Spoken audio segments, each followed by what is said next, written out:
Bueno, buenos días a todos. Hoy comparezco porque el compañero titular de la portavocía tenía asuntos familiares médicos importantes y no puede comparecer. Y estaba previsto, no obstante, que yo compareciera por un asunto del que les daré cuenta al final de la rueda de prensa específico de mi área. Así que hoy tengo el placer de despachar con vosotros yo. Hoy el Consejo de Gobierno, el último del mes de julio, se han tratado bastantes asuntos. En principio, el consejero de Juventud, Deporte, Turismo y Fiestas nos ha traído el inicio del expediente de contratación relativo a la prevención de riesgos laborales del Instituto Ceutí de Deportes. Concretamente, un contrato que se inicia ahora con un plazo de adjudicación de 2 años, prorrogable a 2 más, y por una cuantía de 6.000 euros por año. Este ha sido el primer asunto que hemos tratado. A continuación, el propio consejero también ha trasladado al Consejo de Gobierno la autorización para iniciar también el expediente de contratación del servicio de musculación y fitness, también del ICD, y por un importe de 36.960 euros por año, con un plazo de adjudicación de 2 años más 2. En la actualidad este servicio se presta en el complejo deportivo Díaz Flor y es para lo que se inicia también este expediente. La consejera de Sanidad, Consumo y Menores nos ha traído también al Consejo de Gobierno. En principio nos ha dado cuenta de un convenio de colaboración con el Ingesa, que ella expondrá más adelante de manera pormenorizada y acompañada de los responsables de Ingesa, y que tiene como finalidad iniciar una colaboración para el cribado del cáncer colorectal en la ciudad de Ceuta. Esta actividad comenzaría a partir del mes de enero del año 2017 y la colaboración económica que aporta la ciudad en este asunto son 30.000 euros. Esto va dirigido, según nos ha comentado, a personas entre 50 y 69 años y la colaboración de la ciudad, que como digo es económica, irá destinada a la compra de material necesario para este asunto, que sería la detección precoz del cáncer colorectal. También la consejera de Menores nos ha traído el inicio de la contratación del servicio de catering para el Centro de Realojo Temporal para colectivos vulnerables, es decir, todos los conocemos como los MENAS, y también para Punta Blanca. En esta ocasión, la anualidad de 2017 serían 666.271,49 euros y la misma cuantía para el año 2018, es decir, que la licitación sería por 2 años y el total 1.332.542,98 euros, IPSI incluido. En la actualidad, según nos ha comentado la consejera, tenemos a 148 internos MENAS entre el Centro de la Esperanza, Mediterráneo y la guardería, pues sabéis que dependiendo de la edad van a un centro o a otro, y nos ha informado que en el centro de Punta Blanca en la actualidad tenemos a 24 entre chicos y chicas, que son, como sabéis, menores infractores en este caso. A ellos iría destinado, lógicamente, esta contratación. Después se han tratado asuntos de urgencia y, como asunto de urgencia, pues el consejero de Fomento nos ha dado cuenta del inicio también de la licitación de la redacción del proyecto de un nuevo aparcamiento subterráneo. Lo que licita en este caso es la redacción del proyecto, además del estudio de impacto ambiental y de un estudio de tráfico para la misma zona, y sería el aparcamiento subterráneo que está planeado construir al lado de la biblioteca pública, para que todos nos entendamos. Las calles tienen su nombre, señorita Valderrama y alguna otra, pero todos lo conocemos y es mucho más fácil si indicamos que serían los que irían al lado, entre el Guillermo Molina y la biblioteca pública, que sabéis que es la zona del yacimiento de Huerta Rufino aproximadamente. Este importe del contrato de la redacción de proyectos más el impacto ambiental y el estudio de tráfico importaría la cantidad de 17.160 euros, IPSI incluido. Y por mi parte yo he dado cuenta al Consejo de Gobierno de 2 cuestiones. La primera de ellas es un compromiso de gasto futuro que adquiere el Gobierno para el presupuesto 2017 para la cofinanciación de una escuela-taller junto con la Unión General de Trabajadores, concretamente para la rehabilitación del Castillo de San Amaro, y que la ciudad aportaría 45.000 euros. Esto sería cofinanciado con el SEPES y, como digo, a instancias de la UGT y en colaboración con Patrimonio Cultural de la ciudad. Y también he dado cuenta de un compromiso de gasto futuro para el presupuesto de 2017 de una subvención nominativa para el inicio de la actividad de los helicópteros de 300.000 euros, que, como saben, estas dos últimas cuestiones, estos dos compromisos de gasto futuro, eran dos cuestiones que iban incluidas en el expediente de modificación de créditos y, visto que hemos reformulado el expediente, estas dos subvenciones estaban comprometidas y, para poder llevarlas a cabo, lo que hemos hecho ha sido acordar un compromiso de gasto futuro para el presupuesto de 2017 y ambas han sido incluidas como subvenciones nominativas que tendremos que atender en el presupuesto de 2017. Esto a cuanto a los asuntos, digamos, corrientes o habituales. Pero hoy el motivo de mi comparecencia, que iba a ser sí o sí, era porque en el día de ayer hemos recibido el dictamen del Consejo de Estado relativo al reglamento del Consejo de Gobierno. Saben que, si no, también aprovecho y se lo recuerdo, al inicio de esta legislatura se plantearon, sobre todo a final de la anterior legislatura, al inicio de esta se planteaban cuestiones fundamentales para la ciudad, como pues, las competencias que teníamos en materia de autoorganización. Tuvimos varias sentencias judiciales, como recordarán, en cuanto al nombramiento de viceconsejeros no electos en la anterior legislatura. Tuvimos también pronunciamientos de la audiencia o del TSJ, de Sevilla, en este sentido, en el cual tampoco entraban en el fondo del asunto, y para nosotros era una necesidad prácticamente el reglamentar el Consejo de Gobierno y, por tanto, entrar en las competencias de autoorganización. Como digo, era fundamental este asunto porque ni más ni menos afecta a las competencias y en materia de autoorganización de la ciudad. Pues bien, el Consejo de Estado ha emitido un informe, el número 476/2016, en el cual lo más importante de este dictamen es que es favorable al texto propuesto o elevado por el Consejo de Gobierno, por el Gobierno de la ciudad de Ceuta. En la tramitación del expediente, lo que nos viene a decir es que se ha tramitado de forma correcta. Como saben, tiene un previo paso por el Consejo de Gobierno y, cuando una vez se aprobó por el Consejo de Gobierno, se eleva al Consejo de Estado para tener ese informe previo antes de elevarlo de manera definitiva a la Asamblea, que será quien finalmente apruebe este reglamento. El fondo del asunto para nosotros era, lógicamente, que alguien nos indicara qué jerarquía normativa era por la que nos debíamos de regir. Acuérdense de la historia del Estatuto de Autonomía o la Ley de Bases del Régimen Local. Somos un ayuntamiento, somos una comunidad. Pues lo que viene a decir, yo creo que en esto marcamos un antes y un después, es que la ciudad de Ceuta se rige por la Ley del Estatuto de Autonomía de la ciudad y que le es de aplicación única y exclusivamente el Estatuto de Autonomía de la ciudad, y solamente es de aplicación la Ley de Bases en aquello en que el propio Estatuto remita a la Ley de Bases, para entendernos.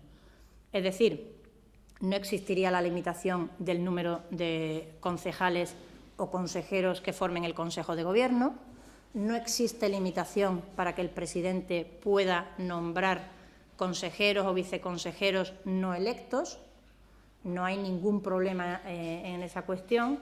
Tampoco limita el número de eventuales, también recordarán al inicio de la legislatura cuántos eventuales puede nombrar el Gobierno, cuántos no, si somos por la ley de grandes ciudades o de grandes municipios.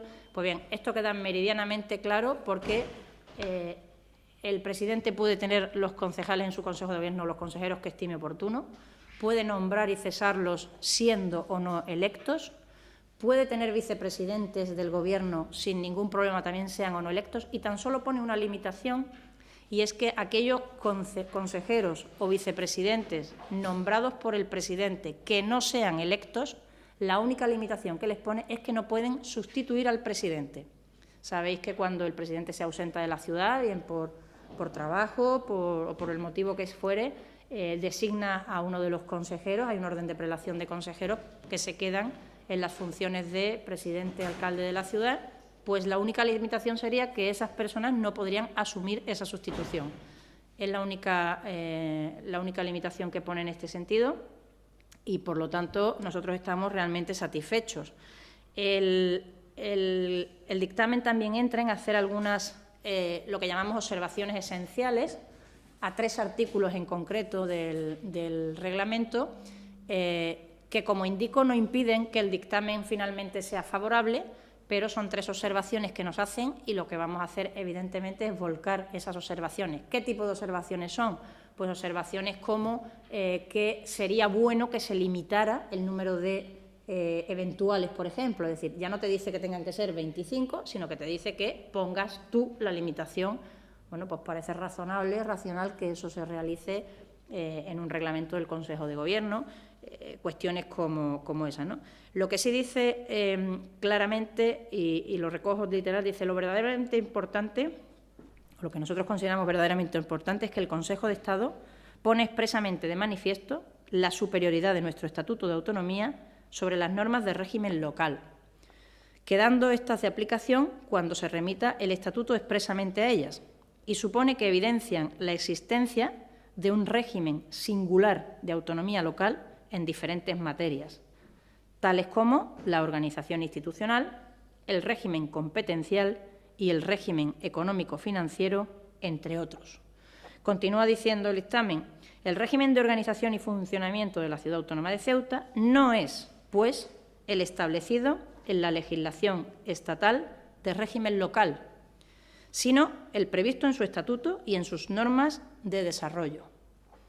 La existencia de tal potestad de organización, reconocida estatutariamente y refrendada por la jurisprudencia constitucional, supone que las instituciones de la ciudad deben regirse exclusivamente por lo dispuesto en su estatuto y en las propias normas que la Asamblea de la ciudad apruebe.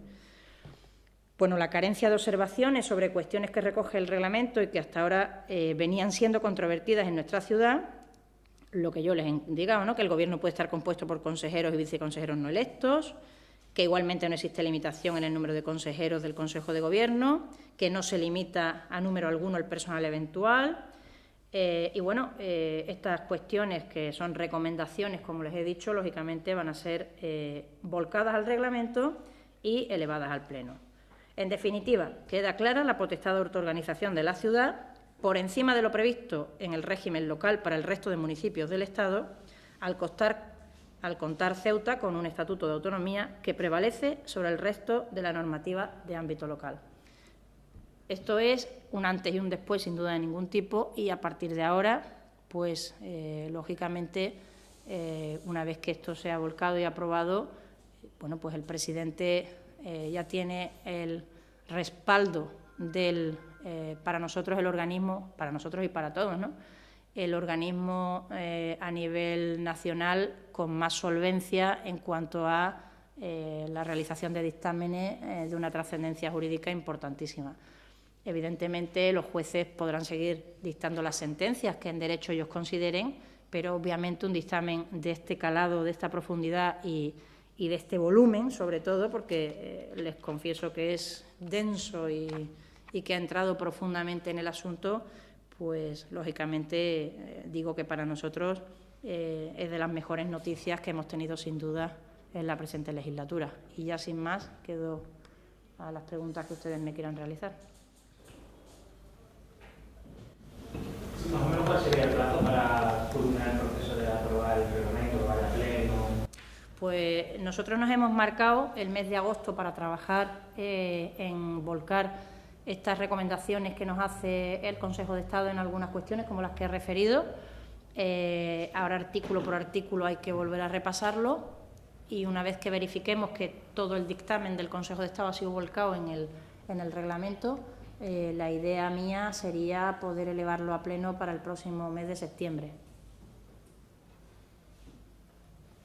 No sé si han hablado del Consejo de Gobierno también del anuncio del Comité de Empresa detrás de una posible nueva huelga durante la feria, si no se da primero a la sentencia de quitar el convenio a los antiguos trabajadores de Contenedor. si en la ciudad va a pegar una forma, así que preocupado para aceptar que puede volver a hacer. La ciudad, lógicamente, ante el anuncio que ha conocido esta misma mañana por vosotros, por la prensa, ha contactado con, lógicamente nosotros contactamos con la propia empresa, quien nos ha comunicado que a su vez iba a contactar con el comité de empresa, y nosotros lo que esperamos y deseamos, como siempre, es que esto se reconduzca por la senda de la cordura, de la prudencia y de la manera más pacífica posible. La ciudad siempre ha dicho y lo mantiene, que la reivindicación de estos trabajadores nos parece absolutamente justa y nos parece absolutamente normal que dos personas que realizan el mismo trabajo en el mismo sitio pues perciban lo mismo, pero lógicamente lo que ha hecho el Gobierno ha sido en esta mañana también encargar un informe a la intervención de la ciudad para ver si esa petición que realizan los trabajadores vía sentencia judicial es posible trasladarla dentro del contrato o no. Y cuando tengamos ese informe, pues podremos indicar, lo cual no resta en absoluto ni legalidad ni legitimidad a los trabajadores que están en defensa de sus derechos, lógicamente. La ciudad lo que desea es que esto se resuelva de la mejor manera posible y confía además en la mediación entre la empresa y el comité. Si no recuerdo mal, el límite de posibilidad de revisar el convenio ya se había superado y realmente no se podía añadir ni un euro más al contrato. Claro, una cuestión es si es una cuestión de incremento del contrato, y otra cuestión diferente es saber si, al haber una aplicación de una sentencia, eso es trasladable con el pliego de prescripciones que existen en el contrato. No, eso es lo que están analizando en la mañana de hoy. Una cuestión es la modificación contractual y las limitaciones económicas a ese contrato, y otra diferente es, una vez obtenida una sentencia judicial, si eso es o no posible desde el punto de vista jurídico, que no financiero, encajar o no esa sentencia en el cumplimiento. Cuando tengamos ese dictamen, que en este momento no conocemos, pues lógicamente se lo trasladaremos tanto a la empresa y supongo que la empresa al comité de empresa. Lógicamente, no obstante, insisto, nosotros confiamos en que se llegue a una solución entre la empresa y el comité. Sí, lo que pasa es que, el comité de empresa ha dado de plazo hasta el lunes. Bueno, esto es como todo en la vida, Miguel Ángel. Ellos creo que han firmado el último convenio este lunes. Entonces, bueno, las administraciones tienen un funcionamiento que ellos no desconocen, porque esto es habitual entre las empresas y las administraciones, y ellos saben que estamos sometidos a unos rigores administrativos, jurídicos y financieros que no podemos eludir.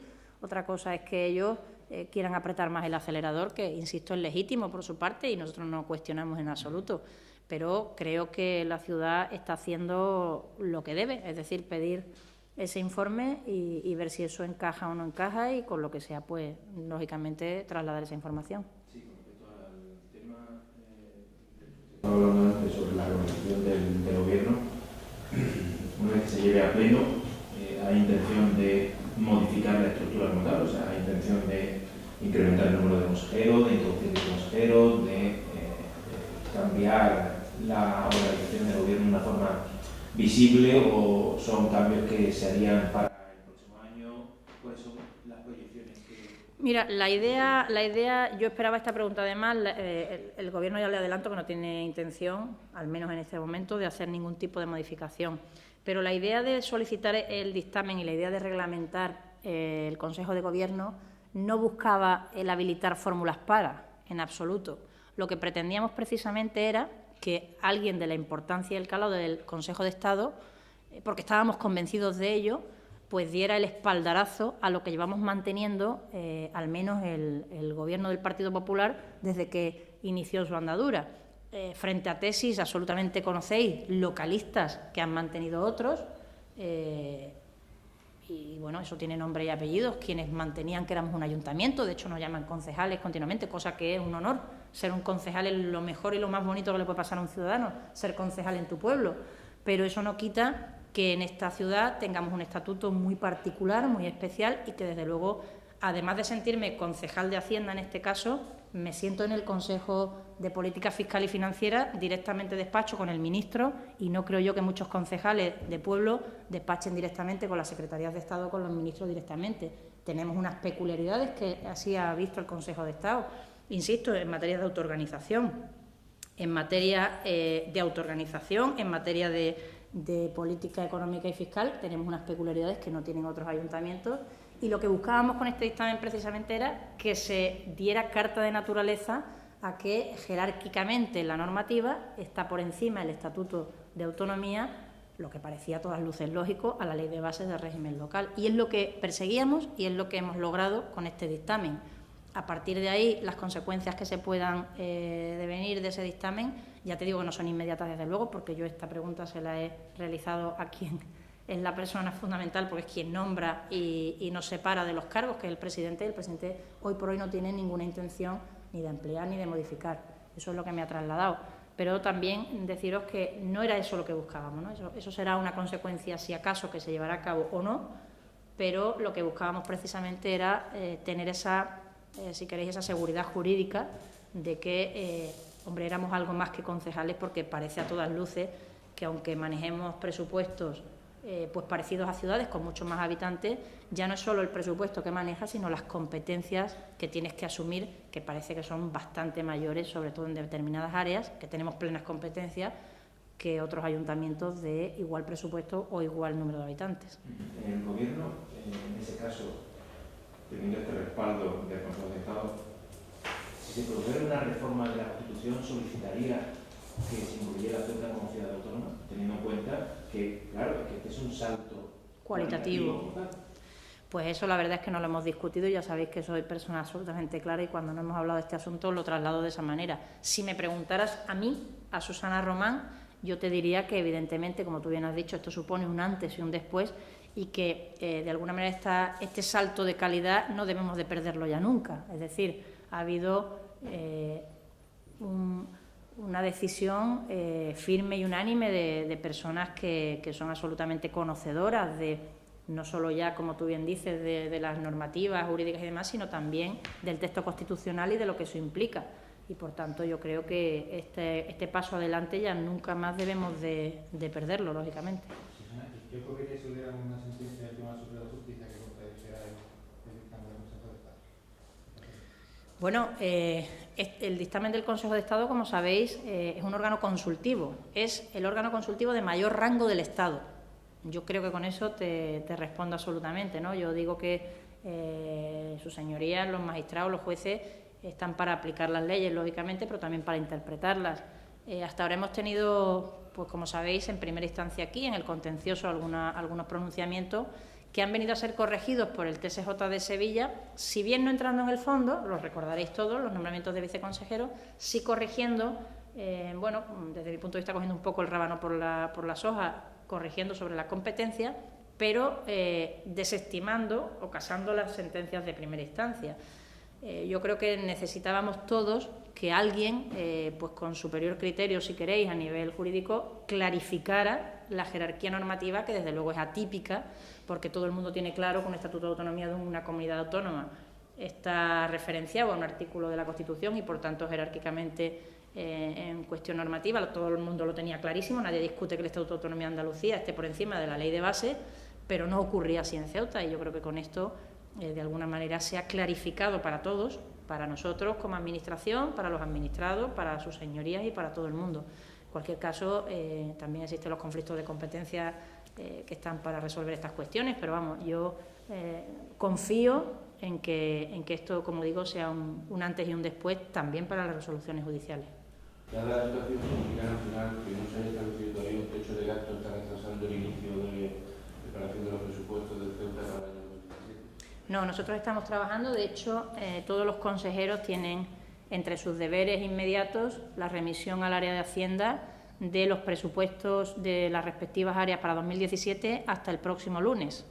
El próximo lunes, en teoría, aunque siempre tenemos un poquito de cintura, 1 o 2 días más, en el área de Hacienda tendremos remitido por todos los consejeros los diferentes presupuestos de todas las consejerías que ya previamente han sido tasados por Hacienda. Es decir, nosotros les hemos enviado a cada consejero un techo de gasto, un dinero para gastar. Ellos lo distribuyen como ellos crean más oportuno entre sus áreas, pero eso sí, sin salirse del presupuesto que Hacienda ya les ha remitido. Así que nosotros estamos trabajando con plena normalidad. Yo estoy en contacto permanente con la Secretaría de Estado de Presupuestos y con la dirección, con la Secretaría Técnica de Coordinación Autonómica y Local. y hasta ahora la indicación es bueno, trabajar con los parámetros que se marcaron en el último Consejo de Política Fiscal y Financiera y vamos a continuar en la senda de reducción del gasto, vamos a continuar en la senda de contraer todo lo que podamos los gastos corrientes y el capítulo 1 lo adecuaremos en el momento que nos digan desde Madrid las expectativas que existen, bien por prorrogar los presupuestos o bien porque existe un nuevo presupuesto con nuevo Gobierno. ¿Cuál es el techo de gasto de Ceuta? El techo de gasto, pues mira, ahí me pillas, pero creo que para las administraciones a nosotros nos tratan como entidad local para el techo de gasto es 1,8 la senda en la que podíamos elevar el gasto como máximo. No es para Ceuta, es para toda España y te hablo de memoria, pero creo que es el 1,8 para 2017. Sí, yo quería preguntar por otra cuestión de la que llevamos hablando todo el verano, que es el tema de la hípica. Creo que esta semana ha habido novedades respecto a la relación con Javier Pérez. Si nos puede contar en qué se ha avanzado y cómo está este asunto a día de hoy. Pues no lo hemos tratado en el Consejo de Gobierno y he tenido la fortuna esta semana de no tener que despachar ningún asunto relativo a la hípica. Prácticamente llevo toda la semana, lógicamente, con la confección de presupuestos y con el dictamen que nos llegó ayer. No tengo más información y el consejero tampoco ha dado cuenta de ninguna novedad en ese sentido. Yo lo último que conozco, supongo que igual que ustedes, fue la última comparecencia del consejero y que comentó que estaban en tratos por una parte con la Federación y con otra con Javier Pérez, para que una vez que reducido los caballos al número que le ha indicado, creo, los servicios técnicos, no sé si de deporte o de sanidad, llegar a un acuerdo con él, ya que esos caballos estaban aquí para el alquiler de los mismos, pero ignoro el número y las cuantías y demás, sinceramente. Y respecto a lo que tiene que ver con el consejero de deportes, no sé si han abordado la otra polémica de la semana en esta materia, que es lo que tiene que ver con el Rayo Ceuta y la Federación, y esa petición que ha hecho MDIC relativa a que a la hora de otorgar subvenciones a las entidades deportivas se tenga en cuenta o se prime a aquellas que trabajan con mujeres y que se dedican al deporte femenino. No ha dado cuenta. Yo lo que conozco también es por los medios de comunicación. He leído en prensa que había ahí unas diferencias entre el equipo y la federación. No sé exactamente bien cómo está ese asunto. Yo tenía conciencia de que creo que había 2 equipos femeninos pendientes de inscribirse en la Liga Nacional, no creo de fútbol sala y otro de fútbol grande, pero ignoro exactamente la polémica. Sí que he leído el comunicado de MDIC, bueno, que como siempre viene oportunistamente a hablar de deporte y mujer. Yo creo que eso merece un capítulo aparte y un extenso y largo recorrido, que no venir ahora a contarnos que como tiene mujeres, hombre, mujeres hay en los deportes, en todos los deportes y en todos los estamentos. Me refiero que hay mujeres árbitros de baloncesto y que hay mujeres que realizan el deporte, entonces eso cómo lo medimos. Porque sea un equipo femenino solamente, o sea que si hay una mujer que sea presidenta de un equipo, de una federación, pues no, porque ella dirige a hombres. Pues yo creo que a lo mejor había que darle un tratamiento uniforme y yo creo que merece un capítulo aparte el asunto de mujer y deporte. Sí, sobre el tema del Ceuta Center y los problemas que se están produciendo en el techo, la ciudad ¿va a sacar una nueva licitación para intentar arreglar eso o va a pedir responsabilidades a la empresa que en su momento puso ese techo y evidentemente no lo puso bien? Lo que yo sé hasta hoy, porque como saben yo me he hecho cargo de gestión interna hace relativamente poco tiempo, pero en esta semana, como ha habido tanto problema con el agua y con los cubos y demás, pues yo he preguntado, me comentaban los técnicos que han subido a ver el problema, me contaron efectivamente que había habido una obra, no recuerdo en qué años, pero hace ya bastante tiempo, que fue una impermeabilización del techo del Ceuta Center, pero también me contaban que no sé si antes o después también se colocaron 2 aparatos de aire acondicionado, uno de Justicia y uno de la ciudad autónoma, o uno que da servicio, digamos, al área de Justicia y otro a la ciudad autónoma. Todo el mundo pensaba que era una filtración del aire acondicionado, ese agua que salía, y según me dijeron los técnicos, cuando subieron personalmente arriba a la cubierta y levantaron, aquello estaba seco. Es decir, que había que hacer primero una labor de indagación para saber de dónde procedía ese agua. Una vez hechas las averiguaciones y demás, creo que han tenido que ir a hacer unas catas y demás, se ha llegado a la conclusión de que fuera por una deficiencia de la empresa que en su día realizó aquello, que según me han comentado era Ferrovial, o bien fuera por la instalación del aire acondicionado después o antes, la cuestión estaba que había 2 cuestiones concomitantes ahí, pero había un problema.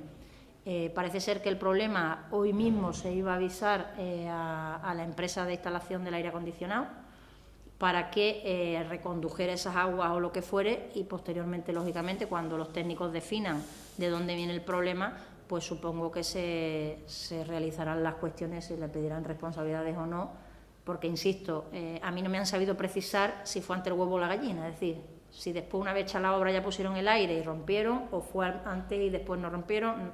Eso no se lo puedo precisar. Lo que sí le voy a precisar es que, debido a la urgencia que tiene el asunto, la ciudad esta misma mañana, antes de venirme para el Consejo de Gobierno, yo he despachado con el representante responsable de gestión interna y ya habían avisado a la empresa para que viniera a hacer allí la obra que fuera conveniente para reconducir esa agua. Insisto, de un aire acondicionado que no es precisamente el que da servicio a la ciudad, sino al área de justicia. En cualquier caso, vamos a solucionar la papeleta y después supongo que habrá que ver quién tiene la responsabilidad, o si hay una responsabilidad imputable o si es una avería posterior, que cosa que no podría ahora precisarle. Porque el problema está en que debajo del aire acondicionado no está impermeabilizado. Yo no lo sé porque no soy técnico, por eso le pregunto, que no lo sé. Yo lo he preguntado y me han dicho que existió una obra, me parece que me han dicho el 2004, pero no me cree usted mucho, y yo no sé cuándo colocaron los aires, o si se han colocado un aire después, o si se ha hecho una obra después. Eso ya lo ignoro porque, insisto, la gestión interna, que es la que me corresponde hace pocos meses, pues me ha caído hace poco y yo he preguntado ahora con el problema que nada tiene que ver con lo que saca UGT, nada tiene que ver con lo que saca UGT de mi época de fomento y del arreglo de las salidas de emergencia y demás, que eso es una obra que se está licitando aparte y que no tiene que ver nada absolutamente con unas filtraciones que nadie sabe de dónde vienen, o por lo menos hasta este momento nadie sabe de dónde vienen. Parece bastante obvio que agua, si no está lloviendo, solo puede venir de los aire acondicionados, pero insisto, cuando subieron y levantaron, parece que estaba seca aquella zona. Entonces, bueno, puede ser que haya filtraciones. Como hay dos aparatos de aire, no sabemos exactamente. Y, bueno, indagaremos a ver de dónde es y si, como digo, fue antes o después cuando se colocaron los aires y a quién corresponde la responsabilidad. Yo no le puedo decir por qué está tardando tanto. Yo, cuando estaba en fomento, encargué el proyecto. Es más, fui personalmente a despachar en su momento con el inspector de trabajo. Sí me consta que fue un proyecto que costó bastante redactar, porque es un proyecto complejo, que además afecta, como saben, a diferentes administraciones. Cada administración tiene su prevención de riesgos particular y, por tanto, hay que adecuarlo a lo que te digan unos y otros. Y sé que se estaba licitando. Yo creo que ya estaba incluso... Creo recordar que eso está adjudicado y que están, o no sé si están para iniciar, o porque eso era suministro y obra, eran varias cuestiones, no lo sé, pero que eso está en marcha. Pero eso, que han venido a sacarlo ahora, no tiene nada que ver con lo otro. Yo quería preguntar sobre el contrato para la limpieza extraordinaria de la playa de Tarajal. Quisiera saber si había una posibilidad de que ese servicio se pudiera exigir a Trace como concesionario de servicio de limpieza, y, en segundo lugar, a qué partida concreta se va a financiar el contrato. Pues mira, eso corresponde al área de medio ambiente, que, entre otras cosas, tampoco, como es un contrato menor, no nos ha dado explicaciones concretas. Lo que yo conozco es que, evidentemente, al ser una limpieza extraordinaria, no estará en el pliego y por eso se saca de manera paralela, porque si no, la intervención de la ciudad no lo hubiera autorizado, que es quien, aunque sea un contrato menor, lo fiscalizan, lógicamente, los servicios de intervención de la ciudad. Por tanto, entiendo que no estaba contenido en el pliego y por eso se saca aparte. En cuanto a la partida, la ignoro porque, insisto, es un contrato menor que se hace desde medio ambiente, y los contratos menores yo los firmo ya cuando terminan y me llega el pago únicamente, así que no sé la partida exactamente a la que se va a imputar, pero lógicamente cuando se está licitando es porque tiene su consignación correspondiente. Susana, ¿sería posible que nos pasarais una copia del informe? Sí, yo se lo mando ahora a... Tú te estás haciendo al dictamen, ¿no? Al dictamen, sí, yo se lo paso ahora a Rocío y que os lo mande. Tenéis una entretenida lectura para el fin de semana. Muy entretenida.